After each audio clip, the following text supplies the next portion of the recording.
एखादं मूल थोडं शांत असू शकतं स्वाभाविक दृष्ट्या आणि काही एखादं खोडसर असू शकतं. प्रत्येक वेळा तो डिसऑर्डर आहे म्हणूनच बघायचं का? नॉर्मल आणि अबनॉर्मल असं जगात काही नाही. कुठल्याही वेगळेपणाला स्वीकारणं हे आपल्या समाजाला फार अवघड जातं. सर्वांगीण विकास आपण ज्याला म्हणतो, तर त्याच्यामध्ये कोणकोणत्या गोष्टी असायला पाहिजेत? पालकांचं लक्ष बऱ्याच वेळेला शारीरिक विकासाकडे जास्ती प्रमाणात असतं. पण जेव्हा आपण सर्वांगीण विकास म्हणतो, बऱ्याच वेळेला आपल्या बाळाला नीट ऐकू येतंय की नाही याची काळजी वाटणं हे ऑटिझमचं पहिलं लक्षण असतं. काही जे प्रॉब्लेम्स असतील ते कदाचित डेव्हलपमेंटल इश्यूज सॉल्व्ह न झाल्यामुळे ते पुढे एक्झॅगरेट झाले असतील. बीपी, शुगर हे जे सगळे मोठ्या वयात होणारे विकार आहेत, त्यामुळे जे म्हटलं जातं की 2 वर्षापर्यंत मुलांना साखर देऊ नका, मीठ देऊ नका. ते एक मूल आपण बघतो की मोबाईल पकडायला चालू करतं आणि ते स्क्रीन टाइम त्याचा वाढत चाललेला आहे. प्रत्येक वेळेला काही मोबाईलमुळेच हे होतं असं नाहीये. वेळेला आपण बघतो की कामाच्या ठिकाणी न पटणं किंवा सगळेच ऍडजस्ट करतात, पण तू का नाही ऍडजस्ट करत, तर ही ऍडजस्टमेंट डिसऑर्डर असते. मुलाला वाढवणं ही काही फक्त आई वडिलांची जबाबदारी नाहीये, तर ती अख्ख्या समाजाची जबाबदारी आहे किंवा ती समाजाने जर पार पाडली. अशा कितीतरी उदाहरणं आहेत इतिहासामध्ये जे फार मोठे व्यक्ती होऊन गेलेत. अशा भयानक गोष्टी त्यांच्यासोबत घडलेल्या होत्या. तर आपण म्हणतो की चाइल्डहुड ट्रॉमामुळे हे साईड इफेक्ट होतात किंवा पुढे त्रास होतो. हे व्यक्ती पण यातूनच गेलेले असतात. पुढे नेक्स्ट येणाऱ्या जनरेशन मध्ये त्याला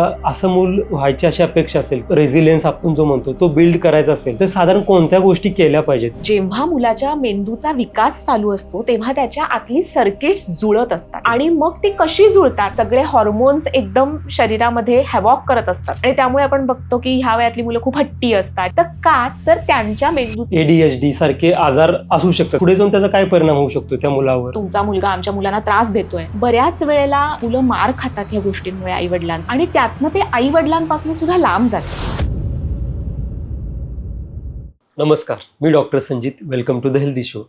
आपण लहान मुलांच्या विकासाबद्दल जेव्हा बोलतो तेव्हा फार वेळेला त्याची उंची, वजन याबद्दलच मर्यादित असतो. पण ऍक्च्युली सर्वांगीण विकास किंवा ज्याला आपण होलिस्टिक डेव्हलपमेंट म्हणतो ते नेमकं काय आहे त्याबद्दल आज जाणून घेऊयात. आणि त्यासाठी आपल्यासोबत आहेत आज डॉक्टर कल्याणी गद्रे मॅडम. मुलांमध्ये डिस्लेक्सिया, ADHD यांसारखे आजारांचे प्रमाण वाढत आहे आणि हे न्यूरोलॉजिकल डिसऑर्डर्स आहेत. शिवाय काही चाइल्डहुड ट्रॉमा असेल तर त्याची परिणती मुलांच्या पुढच्या डेव्हलपमेंटच्या याच्यामध्ये कशी होते, त्याचा आघाताचा परिणाम त्याच्या लॉंग टर्म लाईफवर कसा होऊ शकतो, या सगळ्याबद्दल आपण आज सविस्तर चर्चा करणार आहोत.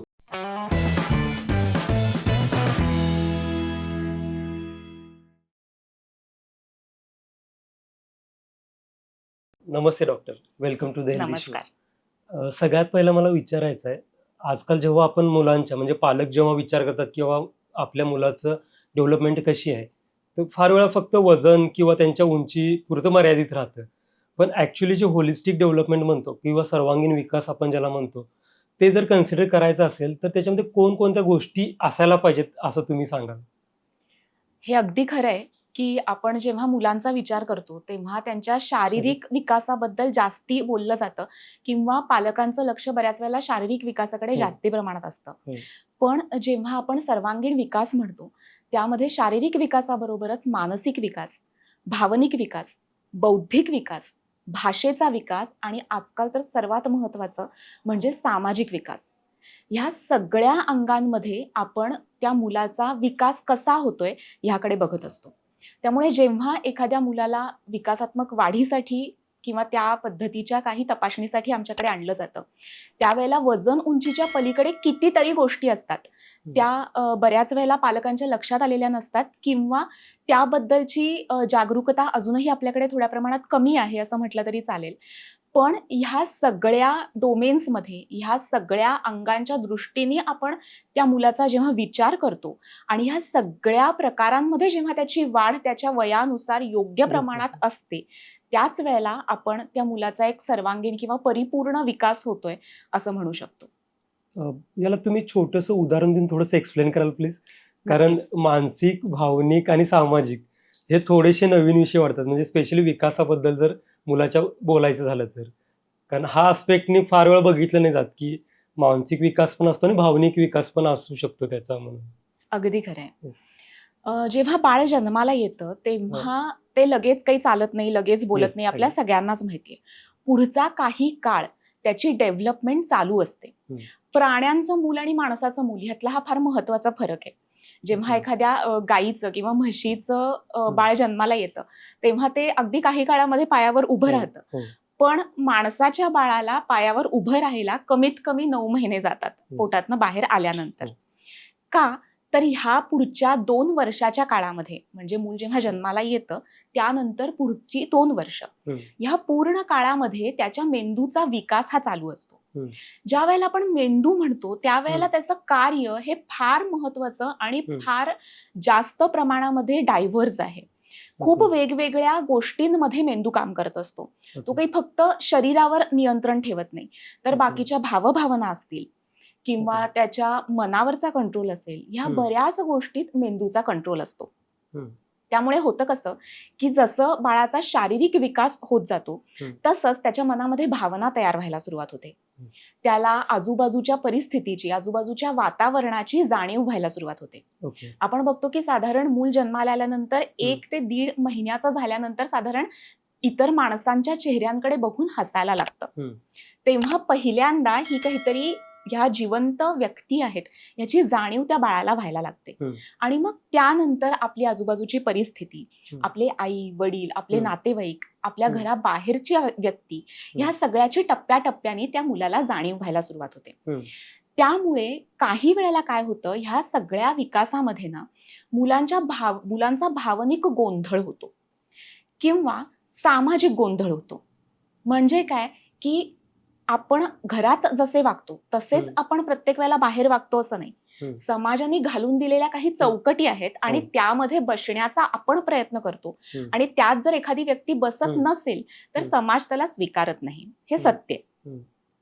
पण काही मुलांच्या बाबतीत असं होतं की जशी त्यांची वाढ होते तशी शारीरिक वाढ तर होतीये, बौद्धिक वाढ होतीये, पण समाजामध्ये कसं वागायचं, आपल्या भावनांवरती नियंत्रण कसं ठेवायचं, ह्या सगळ्या गोष्टींमध्ये त्या मुलाची गल्लत व्हायला सुरुवात होते किंवा ह्याचा फारसा अंदाज त्या मुलाला येत नाही. आणि मग तिथे आम्ही म्हणतो की ह्याची सामाजिक वाढ किंवा सामाजिक विकास थोडा वयाच्या पेक्षा कमी आहे किंवा मानसिक भावनिक विकास थोडासा कमी आहे.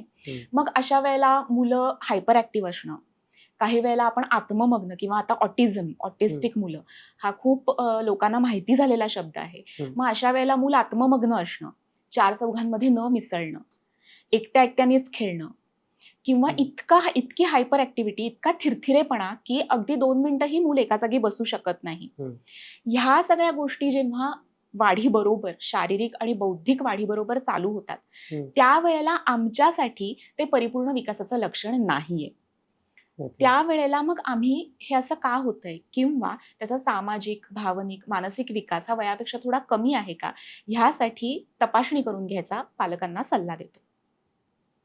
आता तुम्ही जेव्हा सांगताना एक गोष्ट जाणवली मला की मुलाच्या वाढीमध्ये अनुवंशिक आणि त्याच्या आसपासचं वातावरण ह्या दोन्हीचा रोल असतो. मग नेचर की नर्चर, मग कशाला जास्त इम्पॉर्टन्स असायला हवं किंवा आपण द्यायला हवं, तुमच्यानुसार ते कोणतं महत्वाचं जास्त आहे? हा अगदी खूप सनातन वाद आहे की नेचर का नर्चर. खूप शास्त्रज्ञ, खूप मानसतज्ञ, खूप डॉक्टर्स या सगळ्यांनी ह्याच्यावरती खूप संशोधन केलंय, अजूनही चालू आहे. पण जर आपण आत्ताचं संशोधन किंवा आत्ताची परिस्थिती ह्या सगळ्याचा विचार केला आणि एक सुवर्ण मध्य काढायचा म्हटला तर ह्या दोन्ही गोष्टी इक्वली इम्पॉर्टंट आहेत. ह्या दोन्ही गोष्टी तितक्याच महत्वाच्या आहेत, तुल्यबळ आहेत. मी जसं म्हटलं की मूल जन्माला आल्यानंतर त्याचा विकास चालू राहतो. पहिली 2 वर्ष तर तो अतिशय झपाट्याने होत असतो. पण तसं पाहायला गेलं तर मनुष्य प्राण्याचा विकास हा मरेपर्यंत चालूच असतो. कारण भोवतालची परिस्थिती बदलत असते, वातावरण बदलत असतं, त्याच्या शरीरात काही चेंजेस होत असतात, त्यामुळे तो विकास चालूच राहणार असतो. पण ह्यात अशी एक गंमत आहे की मूळचा स्वभाव किंवा मूळची जनुकीय संरचना ते मूल जेव्हा घेऊन जन्माला येतं त्यावेळेला ती बदलणं आपल्या हातात नाहीये. आपल्याकडे मराठीत एक म्हण आहे, सुंभ जळला तरी पीळ जळत नाही असं आपण म्हणतो. कारण काही झालं तरी स्वभाव बदलणं हे फार अवघड असतं, हे आपल्याला खूप बऱ्याच ठिकाणी जाणवतं. तसंच मुलांच्याही बाबतीत आहे की काही विशिष्ट जनुकीय संरचना ते घेऊन जन्माला येतात. त्याच आपण जे जनुकीय आजार हे जे मूळ आपण म्हणतो की सगळ्या आजारांचं मूळ हे त्या जीन्समध्ये आहे, जनुकांमध्ये आहे. हा जो सगळा रिसर्च, हे सगळं संशोधन चालू आहे ते तिथून आलंय की ती जनुकीय संरचना आपण तर बदलू शकत नाही. जी कपॅसिटी, एक जेनेटिक पोटेन्शियल, एक इनहेरंट पोटेन्शियल घेऊन मूल जन्माला येतं ते तर बदलणं आपल्या हातात नाहीये. पण त्याचबरोबर हे संशोधनाने सिद्ध केलंय की आजूबाजूच्या परिस्थितीचा मुलांच्या वाढीवर आणि विकासावर फार मोठा आणि खोलवर परिणाम होतो. मग आपल्या हातात काय आहे तर आजूबाजूची परिस्थिती आपल्या हातात आहे, पालकत्व आपल्या हातात आहे, त्यांच्या आजूबाजूला वातावरण कसं ठेवावं किंवा त्याच्या वाढीच्या विकासाच्या दरम्यान आपली भूमिका काय असावी, या सगळ्या गोष्टी आपल्या हातात आहेत आणि ह्या तितक्याच तुल्यबळ आहेत. एखादं मूल अतिशय उत्तम जीन्स, अतिशय उत्तम जनुकीय संरचना किंवा जेनेटिक पोटेन्शियल घेऊन जन्माला आलं, पण आजूबाजूचं वातावरण फारसं चांगलं नाहीये किंवा आजूबाजूची परिस्थिती त्याच्या सर्वांगीण विकासाला पोषक नाहीये, अशा वेळेला नक्कीच त्याच्या सर्वांगीण विकासामध्ये कुठे ना कुठेतरी कमतरता राहते. आणि ॲज अगेन्स्ट की आजूबाजूचं वातावरण खूप चांगलं आहे, अतिशय सजग पालक आहेत, घरातलं वातावरण चांगलं आहे, पण त्याचं मुळातलं पोटेन्शियल कमी आहे, काही अनुवंशिक आजार आहेत, जनुकीय संरचना तितकीशी पोषक नाही, अशा वेळेला त्या मुलांची कपॅसिटी थोडी कमी राहते किंवा मग कितीही आपण प्रयत्न केले तरी सगळ्याच गोष्टी आपल्या हातात असतात असं नसतं. त्यामुळे नेचर आणि नर्चर हे तेवढेच महत्वाचे आहेत. दोन्ही गोष्टींवरती मुलाचा सर्वांगीण विकास हा अवलंबून आहे.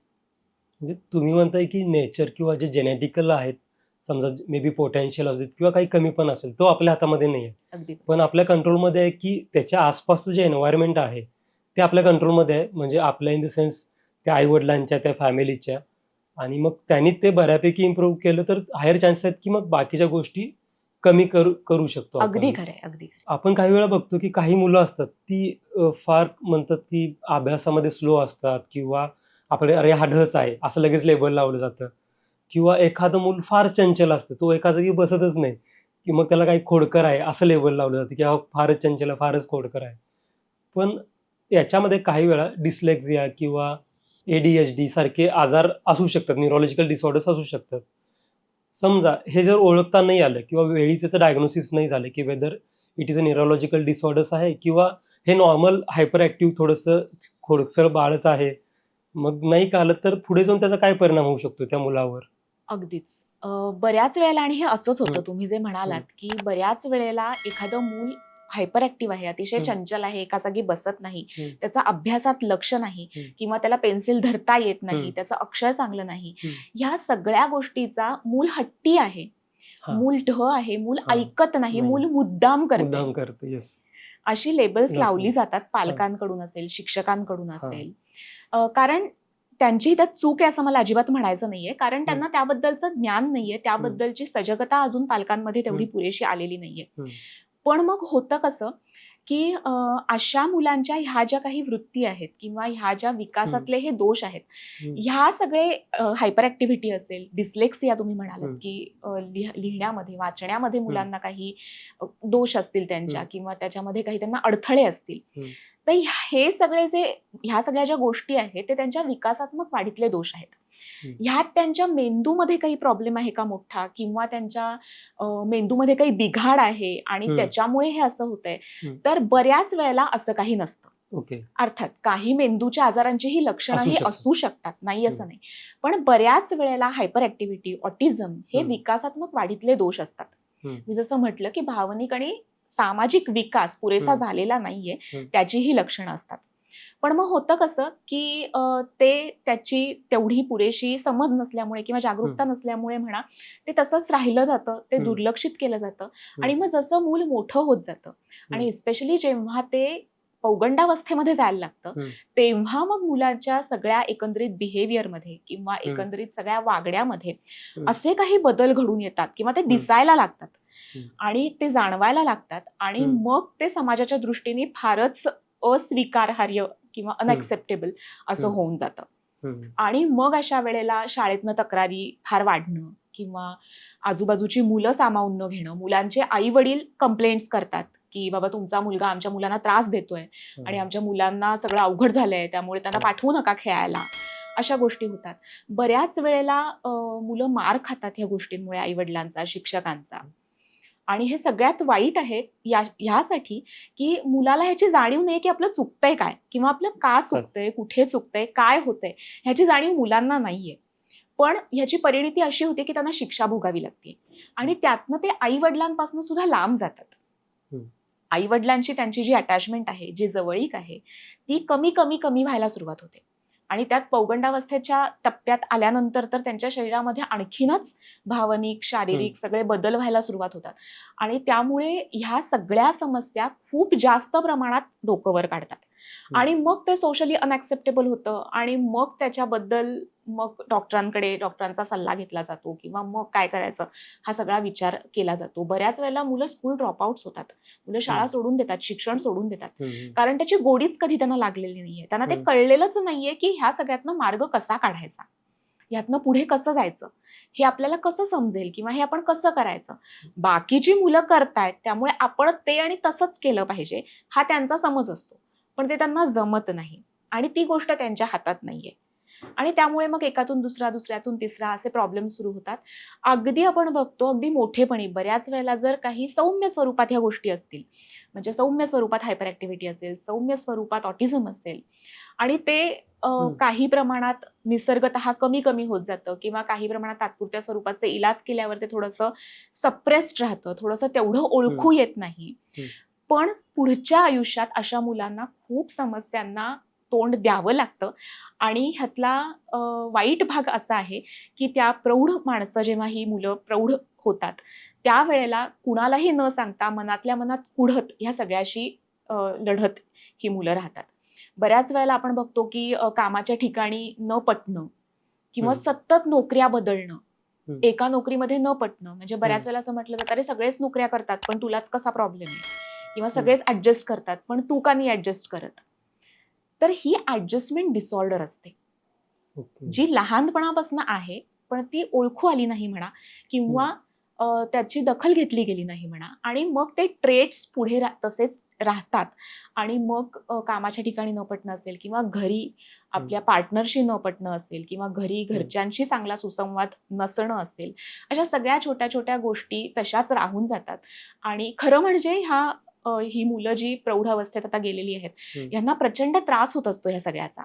त्यांचा एक स्वतःचा स्ट्रगल, त्यांची एक स्वतःची झुंज चालू असते, पण समाजाच्या दृष्टीने मात्र त्यांचा स्वभाव वाईट असतो किंवा त्यांना काही प्रॉब्लेम असतो, हे असं होत राहतं. आणि मग ह्या सगळ्या समस्या काही वेळेला खूप गंभीरही रूप घेऊ शकतात. डिप्रेशन, जसं आजकाल आपण आत्महत्यांचं प्रमाण बघतो वाढलेलं, किंवा नैराश्य, ह्या सगळ्या गोष्टी पर्यंत ह्या समस्या जाऊ शकतात. आणि म्हणून लहान वयामध्ये 6 वर्षाच्या आत शक्यतो या सगळ्या विकासात्मक वाढीतले दोष ओळखणं आणि त्यांच्यावर काम करणं हे फार गरजेचं आहे. आता रिसेंटली एक डेटा तुम्ही बोलताना मला लक्षात आलं की हायेस्ट नंबर ऑफ जे सुसाईड्स आहेत तर ते यंग एजमध्ये, त्यातही एस्पेशली जे कॉलेज गोईंग स्टुडंट्स असतात त्यांच्यामध्ये दिसतात. मग याचं काय रिलेशन असू शकतं का? म्हणजे मे बी जे प्रिव्हियस इयर्समध्ये त्यांच्या डेव्हलपमेंटलच्या इयर्समध्ये काही जे प्रॉब्लेम्स असतील ते कदाचित डेव्हलपमेंटल इश्यूज सॉल्व्ह न झाल्यामुळे ते पुढे एक्झॅग्रेट झाले असतील जेव्हा ते शिक्षणामध्ये, म्हणजे तुम्ही म्हटलं तसं की त्यांना शिक्षणाची आवडच नाही होऊ शकणार किंवा अशा काही कॉम्प्लिकेशन्स पुढे क्रिएट होऊन त्यातून हे घडत असेल काय? अगदी नक्कीच. कसं होतं जेव्हा आपण भावनिक, मानसिक, सामाजिक विकासाबद्दल बोलतो त्यावेळेला ह्याच्यासाठी फार प्रयत्न अजूनही आपल्या समाजाकडनं केले जात नाहीत. आपण असं म्हणतो ना की एक इंग्लिश सेईंग आहे की it takes a village to raise a child.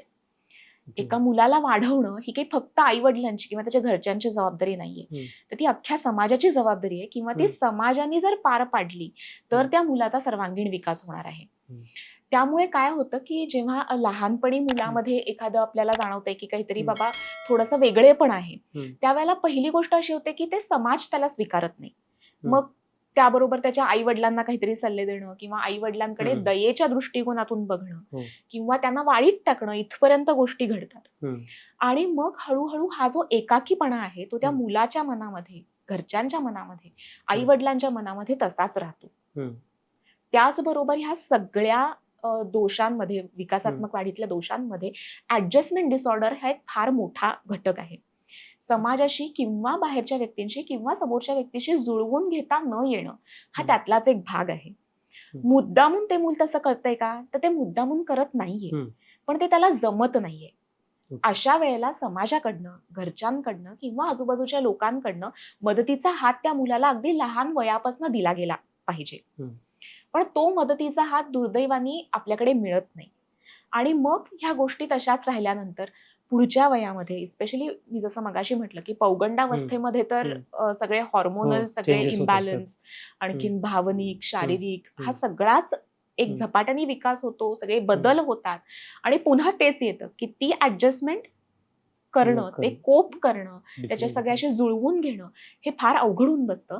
आणि मग तो एकाकीपणा डोकं वर काढतो आणि त्या सगळ्यामधनं असे टोकाचे निर्णय, टोकाच्या भूमिका बऱ्याच वेळेला घेतल्या जातात. त्यामुळे ह्या सगळ्याचं मूळ आणि असं म्हणतात की म्हणजे हा एक रिसर्च आहे, खूप आजकाल त्याच्याबद्दल खूप बोललं जातं किंवा आजकाल त्याला फार महत्त्व प्राप्त झालंय की अगदी फक्त हे भावनिक, मानसिक किंवा सामाजिक विकार किंवा त्यातले दोषच नाहीत, तर आपण डायबिटीस म्हणतो किंवा हायपरटेन्शन म्हणतो, बीपी, शुगर हे जे सगळे मोठ्या वयात होणारे विकार आहेत त्याचंही मूळ हे लहान वयामध्ये आहे. असा एक रिसर्च आहे, संशोधनाने हे सिद्ध झालंय. त्यामुळे जे म्हटलं जातं की 2 वर्षापर्यंत मुलांना साखर देऊ नका, मीठ देऊ नका, हे तिथून आलंय.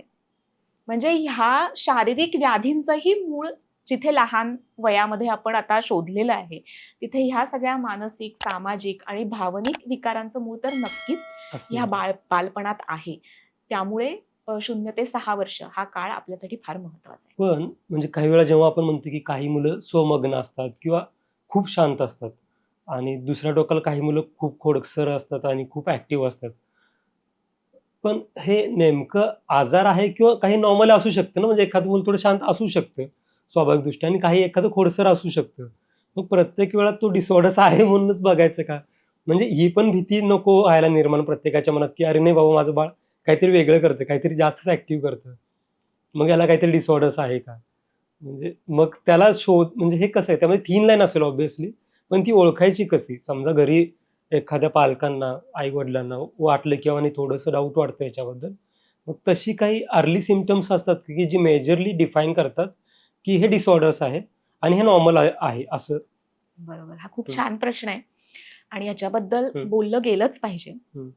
कारण आजकाल थोडंफार असंही झालंय की ह्या सगळ्या गोष्टींचा एक इतका बोलबाला आणि एक बागुलबुवा झालाय की प्रत्येकच आई-वडिलाच्या मनात कुठेतरी एक भीती असते की बाबा आपलं मूल नॉर्मल आहे की नाही. सगळ्यात पहिल्यांदा मला हे सांगायचंय की नॉर्मल आणि अबनॉर्मल असं जगात काही नाही. हे सगळं सापेक्ष आहे. त्यामुळे आपण जे म्हणतो थिअरी ऑफ रिलेटिव्हिटी, आता माझ्यासाठी कुणीही अबनॉर्मल असू शकतं, पण त्याच व्यक्तीसाठी मी अबनॉर्मल असूच शकते. त्यामुळे आम्ही कधीही कुणाला अबनॉर्मल किंवा नॉर्मल ह्या 2 दृष्टिकोनातनं बघत नाही. पण वेगळेपण असू शकतं. ह्या सगळ्या गोष्टींना आम्ही वेगळेपण म्हणून संबोधतो. जसं जी माणसं डावखुरी असतात तेही त्यांच्यातलं वेगळेपणच आहे. एक काळ असा होता की डावखुऱ्या माणसांनाही समाज स्वीकारत नव्हता. त्यामुळे लेफ्ट हँडर्स डे वगैरे आपण सेलिब्रेट करतो. त्यामुळे कुठल्याही वेगळेपणाला स्वीकारणं हे आपल्या समाजाला फार अवघड जातं, ही वस्तुस्थिती आहे. त्यामुळे सगळ्यात पहिल्यांदा सगळ्या पालकांसाठी मला हे सांगायचंय की अबनॉर्मल असं काहीही नाही, नॉर्मल असं काहीही नाही. असू शकतं ते वेगळेपण असू शकतं. त्यामुळे पहिल्यांदा आपल्या मुलामध्ये काहीतरी वेगळेपण आहे, तर ते आपलं मूल अबनॉर्मल आहे आणि आता ते समाजापेक्षा एकदम भयंकर, समाज त्याला वाईट टाकेल किंवा ते समाजात सर्व्हाइव्हच होऊ शकणार नाही, जगू शकणार नाही, ही भीती मनातून काढून टाकायला हवी. ज्या वेळेला आपण वेगळेपण म्हणतो त्यावेळेला ह्या मुलांमध्ये काही गोष्टी जशा कमी आहेत, त्याच वेळेला काही गोष्टी अतिशय चांगल्या देखील असतात. कितीतरी अशी वेगळी मुलं एखाद्या खेळामध्ये, एखाद्या कलेमध्ये अतिशय एक्स्ट्राऑर्डिनरी असतात. आपल्याला फक्त त्यातलं ते पोटेन्शियल, त्या तो कल किंवा ते वेगळेपण शोधून काढायचं असतं. त्यामुळे पहिल्यांदा भीती बाळगण्याचं कारण नाही. सगळ्यात पहिली गोष्ट म्हणजे जेव्हा मूल जन्माला येतं तेव्हा सगळ्यांनाच आपलं मूल छान, एकदम हेल्दी आणि गुटगुटीत आणि अगदी त्याचा छान विकास होतोय हे अभिप्रेत असतं. त्यासाठी काही गोष्टी मात्र लक्षात ठेवणं, काही अर्ली साइन्स किंवा रेड फ्लॅग्स आम्ही म्हणतो, हे फार गरजेचं आहे. की एकतर सगळ्यात पहिली गोष्ट आहे की आपल्या बाळाचा शारीरिक विकास. 2, 4, 8 आणि 12 महिने हे एक ढोबळ मानाने लक्षात ठेवावं. 2 महिन्याचं बाळ हे आईच्या चेहऱ्याकडे बघून किंवा वडिलांच्या चेहऱ्याकडे बघून हसणं हे अपेक्षित आहे. आम्ही त्याला सोशल स्मेल असं म्हणतो की बाळ चेहऱ्याकडे बघून हसायला लागतं. Social smell. हा. 4 महिन्याचं जे मूल आहे ते हेड होल्डिंग करायला लागतं, मान धरणं आपण ज्याला मराठीमध्ये म्हणतो. बाळ मान धरायला लागतं. त्यानंतर जेव्हा 8 महिन्याचं मूल होतं तेव्हा ते स्वतःहून बसू शकतं आणि 12 महिन्याला त्यांनी स्वतःहून उभं राहणं, आधाराशिवाय बसलेल्या अवस्थेतून उभं राहणं हे अपेक्षित आहे. आता ह्याच्यामध्येही काही अटी आहेत.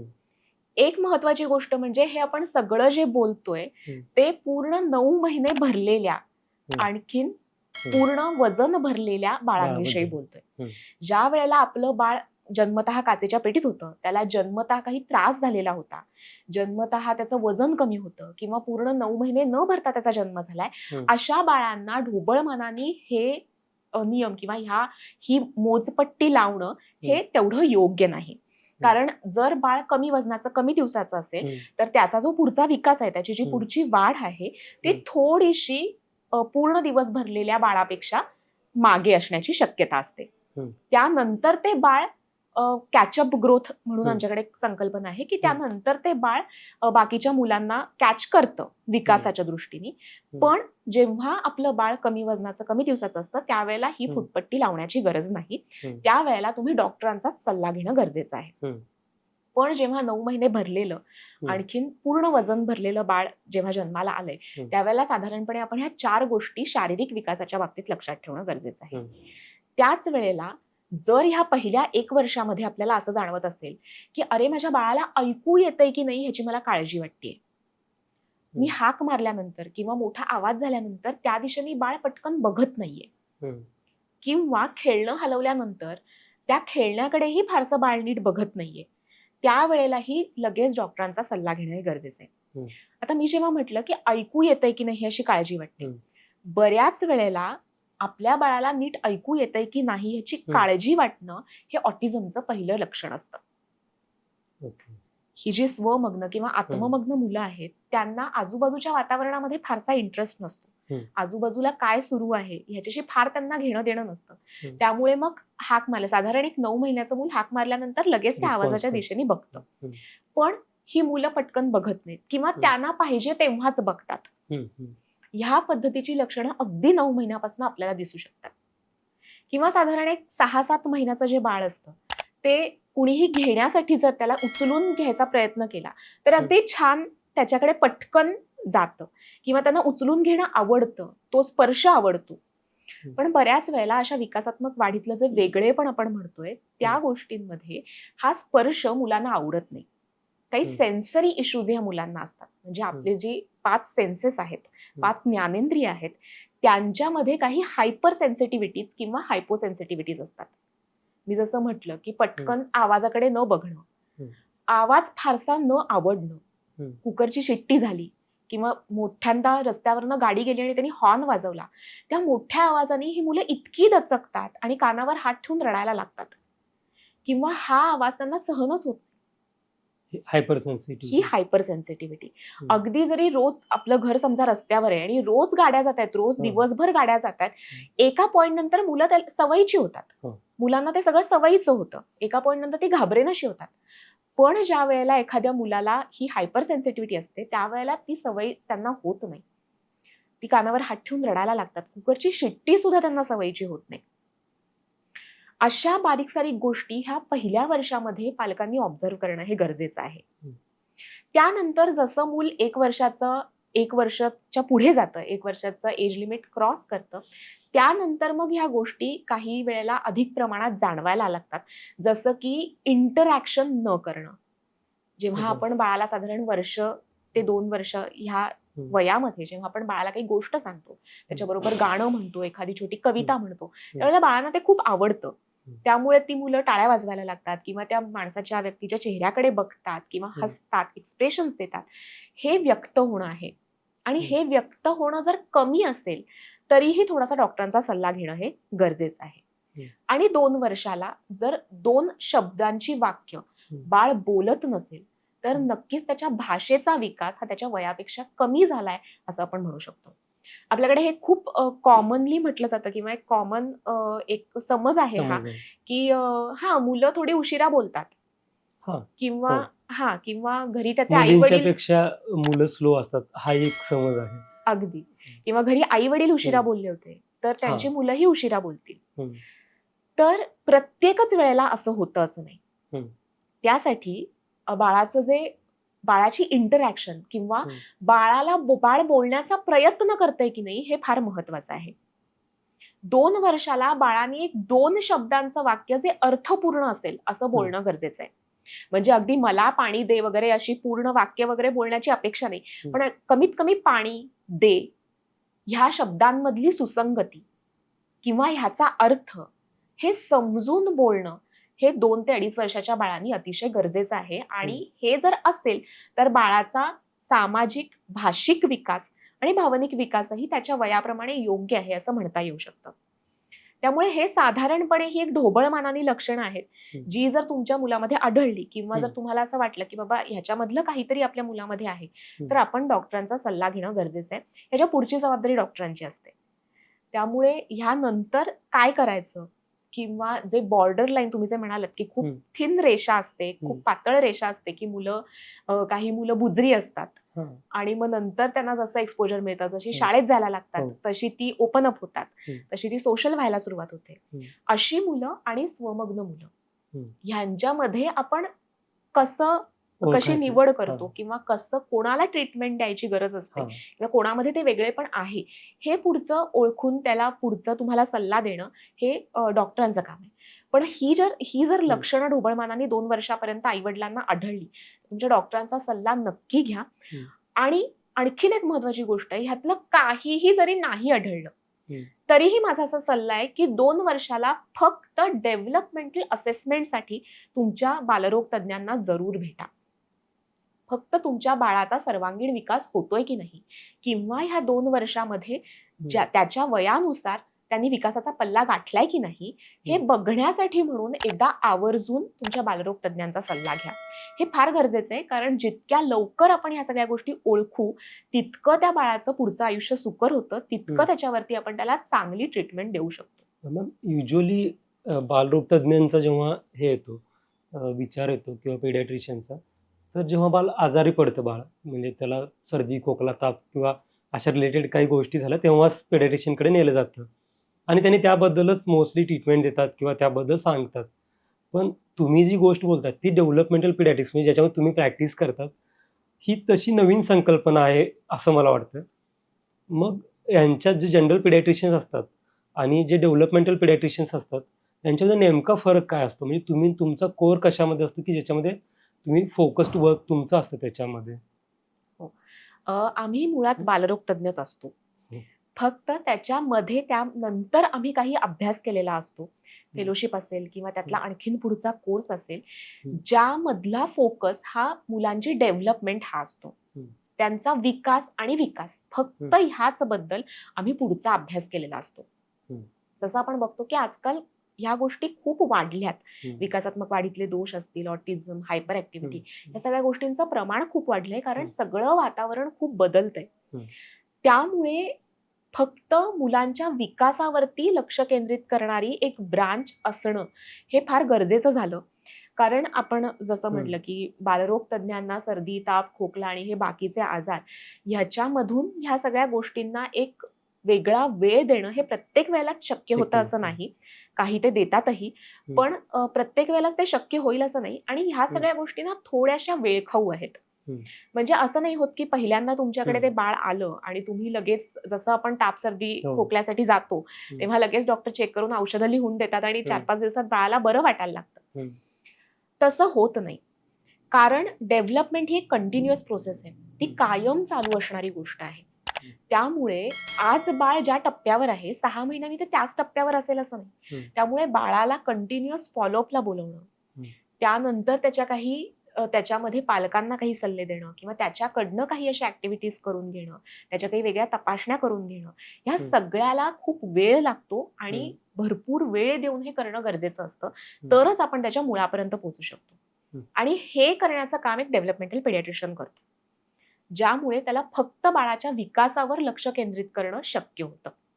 आणि हाच बालरोग तज्ज्ञ आणि डेव्हलपमेंटल पेडियाट्रिशियन ह्यातला साधारणपणे फरक आहे. मेंदूच्या विकासातलं जास्ती शिक्षण आम्ही घेतलेलं असतं आणि त्यामुळे मुलांच्या विकासातल्या दोषांवरती किंवा विकासातल्या वाढीतल्या जे काही वेगळेपण असेल त्याच्यावरती आम्ही काम करतो. तुम्ही आता म्हटलं की ज्या गोष्टी आहेत म्हणजे मुलांच्या डेव्हलपमेंट मधल्या ते प्रॉब्लेम्स आजकाल वाढायला लागलेत. मग त्याचं कारण काय? म्हणजे प्रायमाफेसी असं वाटतं की एक तर न्यूक्लिअर फॅमिलीज, कारण तुम्ही मगाशी बोलताना म्हटलं की एका बाळाला वाढवणं म्हणजे हे कुटुंब नाही, एक समाजाचं कार्य आहे. ठीक आहे, ऑब्व्हियसली मग न्यूक्लिअर फॅमिलीजमुळे तो समाज थोडासा तुटलेला आहेच आपल्याकडे. पुन्हा जे टेक्नॉलॉजी किंवा अलीकडे फार जे प्रत्येकाच ठिकाणी मोबाईल्स, गॅजेट्स वगैरे वाढलेत. प्रत्येक मूल आपण बघतो की आजकाल पहिल्या दुसऱ्या वर्षीच ती हातामध्ये मोबाईल पकडायला चालू करतं आणि ते स्क्रीन टाईम त्याचा वाढत चाललेला आहे. तर ह्या सगळ्या गोष्टीमुळे वाढलं की आणखीन काय वेगळे रिझन्स आहेत त्याच्यामागे?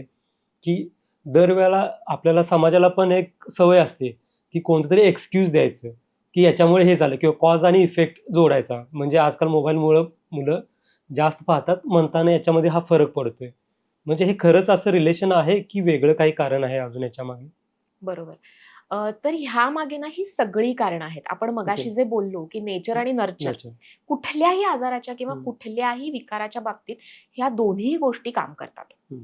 त्यामुळे ही जे विकासात्मक हम्म. वाढीतले दोष आहेत यांच्या बाबतीत सुद्धा बऱ्याच वेळेला काही जनुकीय दोष असतील तरीही ह्या गोष्टी होऊ शकतात. काही वेळेला जन्मल्या मूल रडत नाही किंवा बऱ्याच वेळेला जी कमी वजनाची कमी दिवसाची मुलं असतात त्यांना ह्या सगळे वेगळेपण किंवा हे सगळे दोष निर्माण व्हायचं प्रमाण हे जास्ती असतं. त्यामुळे जेनेटिक्स, जनुकीय संरचना ही तर एक गोष्ट नक्कीच आहे आणि त्याचबरोबर नर्चर, समाज आणि आजूबाजूची परिस्थिती जी बदललेली आहे या सगळ्याचाही याच्यामध्ये हात नक्कीच आहे. जसं तुम्ही म्हणालात की विभक्त कुटुंब पद्धती आणि समाज आजकाल दुरावलेला दिसतो, ते अगदीच एक कारण आहे. आणि त्यातही मला असं म्हणायचं ना की विभक्त कुटुंब पद्धतीमुळे आपण शरीराने एकमेकांपेक्षा वेगळे झालो, पण कुटुंबातला विभक्तपणा हाही आजकाल आपल्याला फार जाणवतो. म्हणजे माणसं एकाच छताखाली राहतात, एकाच घरात राहतात, पण ती मनाने फार लांब लांब गेलेली आहेत. प्रत्येक वेळेला शरीरानेच लांब जाणं गरजेचं आहे असं नाही, तर मनाने सुद्धा खूप मनं दुरावलेली आहेत. एकाच घरात राहून एकमेकांबद्दल आपल्याला फारशी माहितीही नसते, हेही आजकाल पाहायला मिळतं. आणि गॅजेट्स आजकाल, मोबाईल, आणखीन ही सगळी गॅजेट्स तर ह्याच्यामध्ये भर घालण्याचं काम करतायत. प्रत्येक वेळेला काही मोबाईलमुळेच हे होतं असं नाहीये, पण मोबाईलमुळे, स्क्रीनमुळे हे वाढतं का? तर नक्की वाढतं. त्यामुळे ज्या वेळेला अशा काही गोष्टींमध्ये मुलांचं वेगळेपण आहे आणि ती मुलं स्क्रीन ॲडिक्टेड आहेत, त्यांना सतत मोबाईलची, टीव्हीची सवय आहे, अशा मुलांमध्ये ह्याचं प्रमाण खूप वाढलेलं आपल्याला जाणवतं. त्यामुळे जेव्हा आम्ही सांगतो मुलांना की तुम्ही गॅजेट्स बंद करा, स्क्रीन बंद करा, आणखीन बघा, तेव्हा अगदी महिन्याभरात पालकांना आपल्या मुलांच्या बाबतीत खूप चांगला बदल जाणवतो. पण फक्त स्क्रीनमुळे हे होतंय का? तर असं नाही. फक्त जेनेटिक्समुळे असं होतंय का? तर असंही नाहीये. त्यामुळे ह्या सगळ्या गोष्टींचा एक एकत्रित परिणाम म्हणून ह्या सगळ्या गोष्टी आपल्याला आजकाल जास्त जाणवायला लागलेल्या आहेत. आणि विभक्तपणा, एकाकीपणा, काही वेळेला ते आपण ओढवून घेतो स्वतःवरती असंही होतं, किंवा आपण आपल्या विश्वामध्ये सगळेच जण इतके रममाण असतो की आपल्याला त्याची जाणीव राहत नाही असंही होतं. त्यामुळे ह्या सगळ्याचा एकत्रित परिणाम आपण हे जे मुलांच्या विकासातले दोष बघतोय ते आहेत असं म्हणायला लागेल. पण याला तुम्ही सोल्युशन काय सांगाल? बिकॉज काही गोष्टी ज्या टाळता येत नाहीत. म्हणजे समजा एखाद्या मुलाचा जॉब आहे, फॉर एक्झाम्पल तो दिल्लीला राहतो, त्याचं कुटुंब पुण्यामध्ये किंवा कोल्हापूरमध्ये राहतं. मग अशा वेळेला काय करणार? पर्याय नाही ना, तो विभक्तच राहणार. ऑब्व्हियसली न्यूक्लिअर फॅमिलीज होणार डेव्हलप, किंवा थोडंफार म्हणजे समजा एखादं कोणी IT मध्ये वर्क करत असेल किंवा ज्याचं काम मोस्ट ऑफ द टाइम की स्क्रीनवर आहे त्याच्यामध्ये, तर ते बाळ त्याचं बघत राहणार घरी की बाबा आपले बाबा किंवा आपली आई स्क्रीन बघते तर मीही बघणार. ते पण थोडंसं अनअवॉइडेबल आहे. तर मग याला सोल्युशन काय करू शकतो की हे मिनिमाइज करण्यासाठी? अगदी बरोबर आहे. हा. त्यामुळे ह्या सगळ्याच्या सोल्युशनचा जेव्हा आपण विचार करतो ना, तेव्हा दोन गोष्टी लक्षात घेतल्या पाहिजेत. हम्म. अवॉइडेबल फॅक्टर्स कुठले आहेत आणि अनअवॉइडेबल कुठले आहेत, Okay. किंवा मॉडिफायबल कुठले आहेत आणि नॉन मॉडिफायबल कुठले आहेत. काही गोष्टी आपल्या हातात नाही, जसे जेनेटिक्स आपल्या हातात नाही. आई वडिलांकडनं त्या बाळामध्ये जे येणार आहे ते आपल्या हातात नाहीये, त्याच्यामध्ये आत्ता तरी ह्या परिस्थितीत आपण फार काही करू शकत नाही. पण त्याच्यानंतरचं त्याचं नर्चर आपल्या हातात आहे. ज्या वेळेला अशा काही गोष्टी असतील की विभक्त कुटुंबातच राहणं गरजेचं आहे, किंवा आई वडिलांपासून मूल लांब आहे, किंवा तेवढा वेळ आई वडिलांना देता येणं शक्य नाहीये, अशा वेळेला आपण असे काहीतरी सगळे बदल आपल्या रोजच्या दिनचर्येमध्ये करणं गरजेचं आहे, की अगदी थोडा वेळ का असेना, पण आपण आणि बाळ, आपण आणि आपलं मूल हेच फक्त आपलं विश्व असेल. मग तो दिवसातला अर्धा तास का असेना, पण त्या वेळेला आपले सगळे स्क्रीन्स बंद असतील, आपलं काम बाजूला असेल आणि आपण आपल्या कुटुंबाला वेळ देऊ शकू. प्रत्येक वेळेला अगदी रोजच्या रोज हे शक्य असेल असं नाही, पण त्याचा सुवर्ण मध्य कुठेतरी आपल्याला जमवायला हवा. काही वेळेला जर काम तेवढं महत्वाचं असेल तर आपण मुलांशी ते बोलू शकतो. आपण मुलांना हे सांगू शकतो की आता मी हे नाही टाळू शकत आहे, पण ह्याच्यानंतर मी ते बंद करीन, किंवा ह्याच्यानंतर मी तुला वेळ देऊ शकेन. मुलांना समजतं. पण 2 ते 4 वर्षाच्या वयोगटातल्या मुलाला काय कळणार की हे बाबा बाबांचं इम्पॉर्टंट काम आहे किंवा आईचं महत्वाचं काम आहे? गंमत अशी आहे की मुलांना समजतं, मुलांना कळतं. आम्ही जेव्हा अर्ली स्टिम्युलेशन याबद्दल बोलतो की ह्या सगळ्या गोष्टीसाठी अगदी जन्मल्या काही स्टिम्युलेशन्स मुलांना चालू करणं, तर ते आम्ही 1 दिवसाच्या बाळापासून चालू करतो आणि आम्ही सांगतो की त्याच्याशी गप्पा मारा. जेव्हा मुलाच्या मेंदूचा विकास चालू असतो तेव्हा त्याच्या आतली सर्किट्स जुळत असतात, आणि मग ती कशी जुळतात हे आजूबाजूच्या परिस्थितीवर अवलंबून असतं. अगदी 2 वर्षाचं मूल असेल, त्याला कळणार नाही, मान्य आहे, पण आपण जेव्हा त्याच्याशी हे बोलतो, त्याला हे सांगतो आणि सांगायचा प्रयत्न करतो, त्यावेळेला त्याला हा तरी अंदाज येतो की अरे हे काहीतरी आपल्याला, आपला आदर करून, आपल्याला महत्व देऊन आपले आई वडील आपल्याशी बोलायचा प्रयत्न करतायत. अगदी मान्य, प्रत्येक वेळेला मुलं ऐकतील असं नाही, प्रत्येक वेळेला त्याची सिव्हिरिटी मुलांना समजेल असं नाही, हे अगदी मान्य आहे. पण तुमच्या ह्या कृतीतनं मुलांपर्यंत जे पोहोचतं ते जास्ती महत्वाचं आहे. मुलांपर्यंत असं पोहोचतं की अरे आपला रिस्पेक्ट आपले आई वडील करतायत, आपली किंमत आहे आपल्या आई वडिलांना, आणि त्यामुळे ते आपल्याला काहीतरी सांगतायत आणि आपला कॉग्निझन्स घेतात, आपली दखल घेतायत. ही जरी जाणीव मुलांपर्यंत पोहोचली ना तरी मुलं शांत होतात. या वयामध्ये तुम्ही जे 2 ते 4 वर्ष म्हणताय, ह्याला मिनी प्युबर्टी असं म्हटलं जातं. म्हणजे एक छोटीशी पौगंडावस्था असते, कारण पूर्ण हॉर्मोनल ब्रेन असतो त्यांचा. सगळे हॉर्मोन्स एकदम शरीरामध्ये हॅवॉक करत असतात, आणि त्यामुळे आपण बघतो की ह्या वयातली मुलं खूप हट्टी असतात, चिडचिडेपणा करतात, टँट्रम्स म्हणजे अगदी काही मिळालं नाही की गडाबडा लोळणं, दुकानामध्ये तमाशे करणं वगैरे टिपिकल ह्या वयातली मुलं करतात. तर का तर त्यांच्या मेंदूचा विकास तेवढा झालेला नाहीये, पण त्यांच्या शरीरामध्ये जी संप्रेरक तयार होतात, हॉर्मोनल बदल होत आहेत, ते तर होतातच आहेत, भावना निर्माण होतातच आहेत, फक्त त्या कशा हाताळायच्या हे त्यांना माहिती नाहीये. त्यामुळे ह्या सगळ्या गोष्टी होतात. जेव्हा आपण मुलांशी संवाद साधायला सुरुवात करतो ना, त्यावेळेला मुलांना हळूहळू भावना हाताळायचं ट्रेनिंग मिळायला सुरुवात होते. आणि त्यासाठी अर्थात आधी आपण आपल्या आई वडील म्हणून, पालक म्हणून आपल्या भावना हाताळायला हव्यात. ज्या वेळेला हा सगळा गोंधळ सुरू असतो, आपल्याला काही वेळेला सुवर्ण मध्य काढणं जमत नाही, त्यावेळेला आधी आपली चिडचिड होते, आधी आपल्याला राग येतो आणि मग तो राग कुठेतरी निघतो, असं बऱ्याच वेळेला होतं. त्यामुळे आधी आपल्या भावना हाताळणं आणि मग मुलाशी संवाद साधणं. फक्त आई वडील पूर्ण लक्ष आपल्याला देऊन आपल्याशी बोलतायत एवढी भावनाच त्यांच्यासाठी बऱ्याच वेळेला फार महत्वाची असते, आणि त्यातनं मुलं शांत व्हायला मदत होते. आणि अर्थात हे काही एका रात्रीत होणार नाही, हे काही 2 दिवसात होणार नाही, हे काही वर्षभरात होणार नाही, पण त्या प्रोसेसची सुरुवात तिथे होते. आणि मग बाकीच्या बऱ्याच गोष्टी आहेत, जसं गाणी आहेत, स्टोरी टेलिंग आहे. गोष्टी ह्या एक फार प्रभावी माध्यम आहे. जेव्हा तुम्ही मुलांना गोष्टीतनं एखादी गोष्ट सांगायचा, एखादी अडचण समजावून सांगायचा प्रयत्न करता, ती पटकन समजते आणि ते फार प्रभावी माध्यम आहे. त्यामुळे मुलांना गोष्टी सांगा, मुलांशी संवाद साधा. एक स्वतंत्र व्यक्ती म्हणून जेव्हा आपण त्यांच्याशी बोलायला, अगदी 2-2.5 वर्षाच्या मुलापासनं त्यांना एक स्वतंत्र व्यक्ती म्हणून बोलायला त्यांच्याशी सुरुवात करतो, त्यावेळेला नक्कीच फरक पडतो. तुम्ही म्हणालात तसं मगाशी की ह्यातूनच त्यांची इमोशनल डेव्हलपमेंट, सोशल डेव्हलपमेंट घरातूनच सुरुवात होते डेव्हलप व्हायला. अगदी खरंय. डॉक्टर, आता युजली काय होतं की पिडियाट्रिशियन जेव्हा आपण म्हणतो तर ते साधारण 12 ते 14 वर्षांपर्यंत पाहत असतात मुलांना. मग डेव्हलपमेंटल पिडियाट्रिशियन्स असतात तर त्यांचं कार्य कुठेपर्यंत असतं? किंवा एखाद्या मुलाची वाढ समजा इनिशियली आपल्या लक्षात आली नाही पालकांना तेव्हा त्याच्या घरच्यांना, पण नंतर जाणवली की बाबा 7व्या किंवा 8व्या वर्षी की काहीतरी प्रॉब्लेम आहे जो आधी वाटला नव्हता पण आता तो प्रकर्षाने जाणवतोय.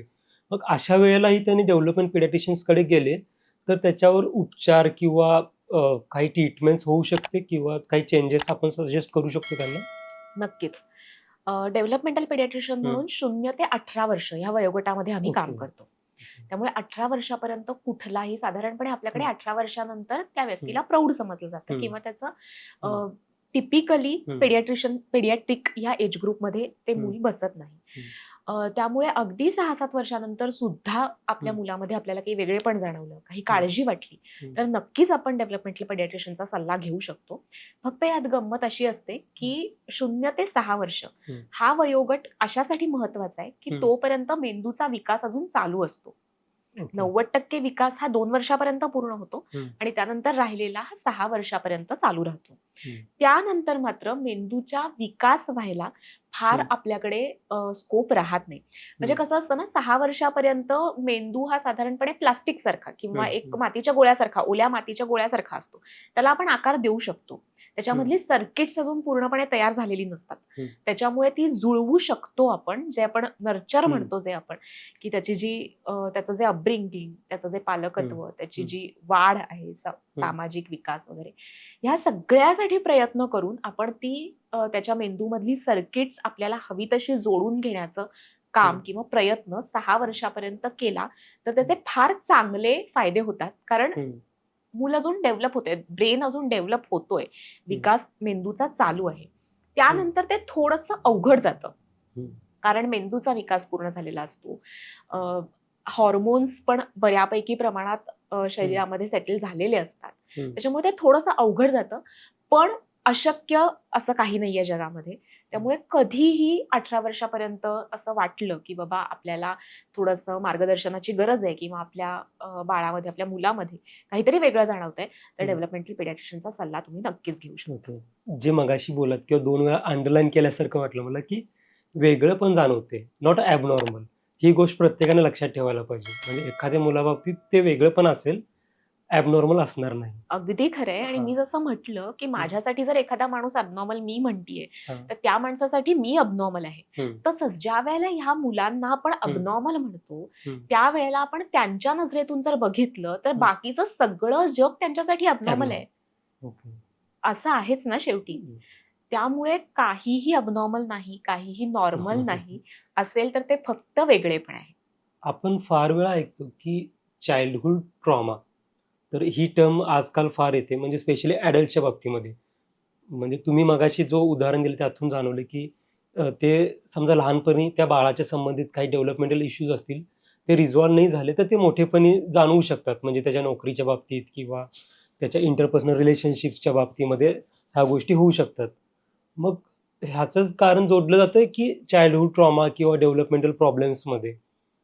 पण मग हे चाइल्डहूड ट्रॉमा आपण जो बोलतो, तो फार पुन्हा आणखीन एक्झॅगरेट केला असं वाटत नाही का? कारण अशा कितीतरी उदाहरणं आहेत इतिहासामध्ये, जे फार मोठे व्यक्ती होऊन गेलेत, की ज्यांचं बालपण प्रचंड कशामध्ये त्रासामध्ये गेले आहेत किंवा हालाकीमध्ये गेले आहेत किंवा अशा भयानक गोष्टी त्यांच्यासोबत घडलेल्या होत्या. पण तरी जेव्हा ते ॲडल्टहूडमध्ये आले, तेव्हा ते एक खूप चांगले ह्युमन बिईंग झाले, खूप सक्सेसफुल झाले. तर मग हे कसं काय? म्हणजे आता आपण म्हणतो, की चाइल्डहूड ट्रॉमामुळे हे साइड इफेक्ट होतात किंवा पुढे त्रास होतो. मग हे व्यक्ती पण यातूनच गेलेले असतात. अगदी खरंय.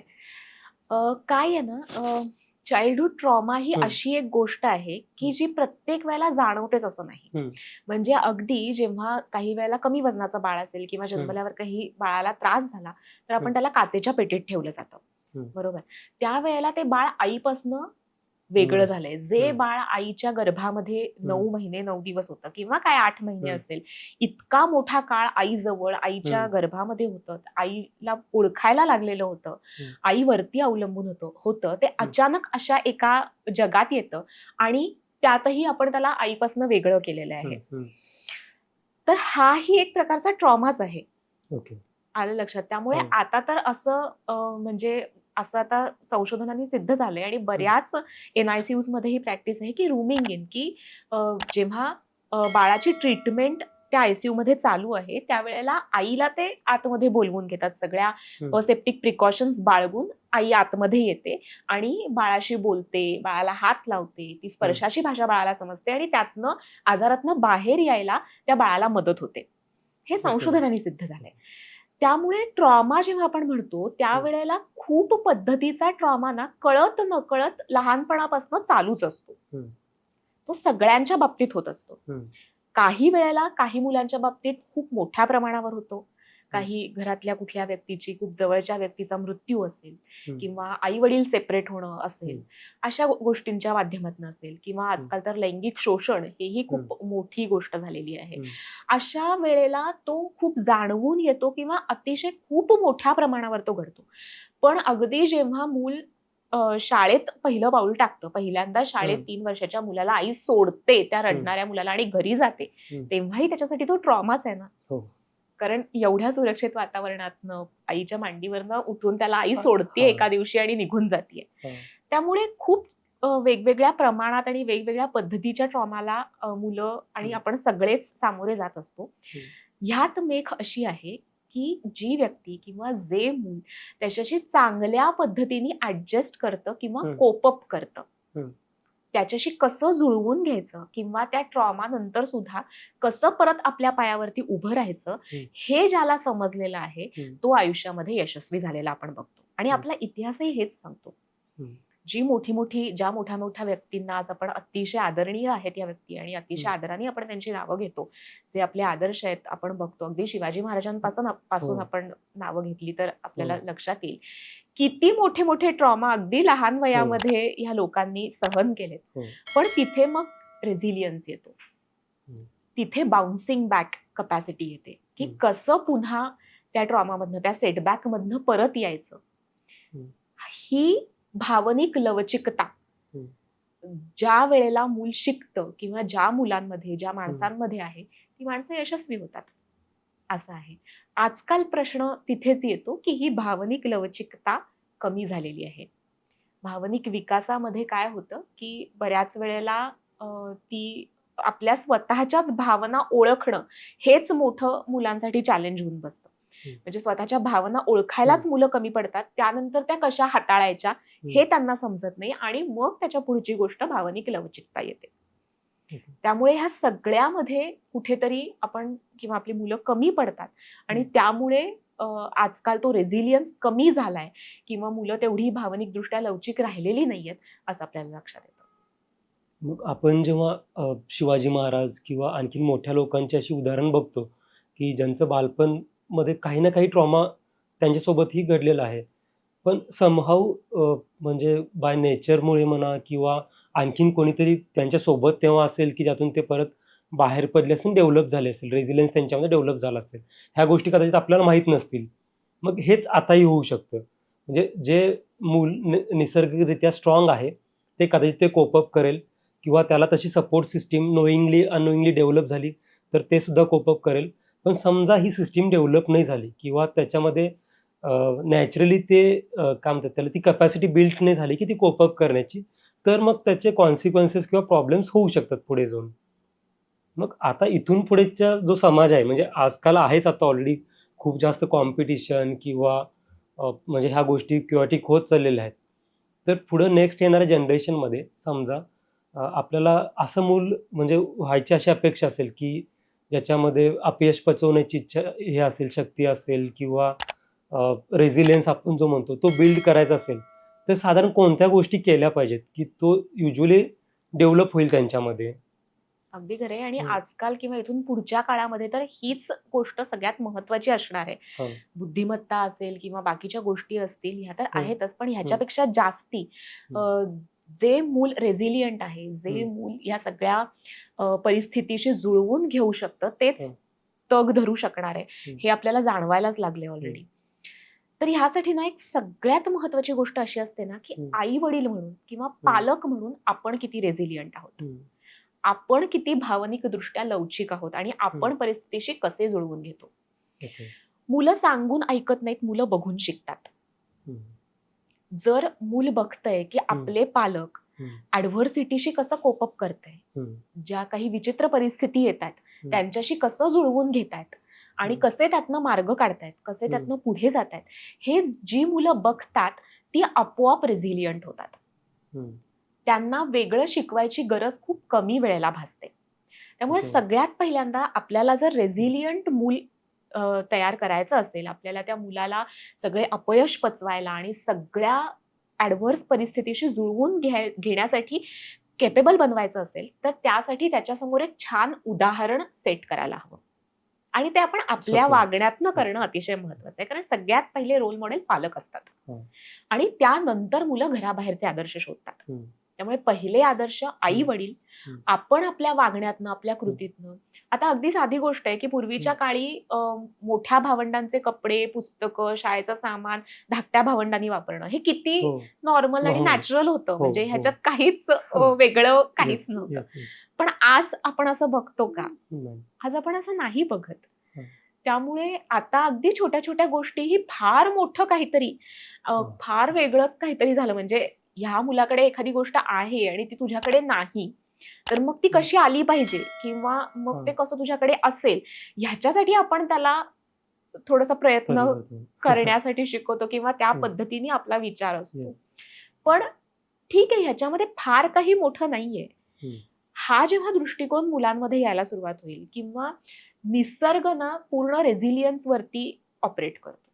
हम्म. आपण जे म्हणतो की सर्व्हायव्हल ऑफ द फिटेस्ट, जो सगळ्यात जास्त रेझिलियंट आहे, जो सगळ्यात जास्ती केपेबल Adapt आहे, करतो. भावनिक दृष्ट्या लवचिक आहे, आणि म्हणून तर डायनासोर्स वगैरे नष्ट झाले की ते जुळवून घेऊ शकले नाहीत.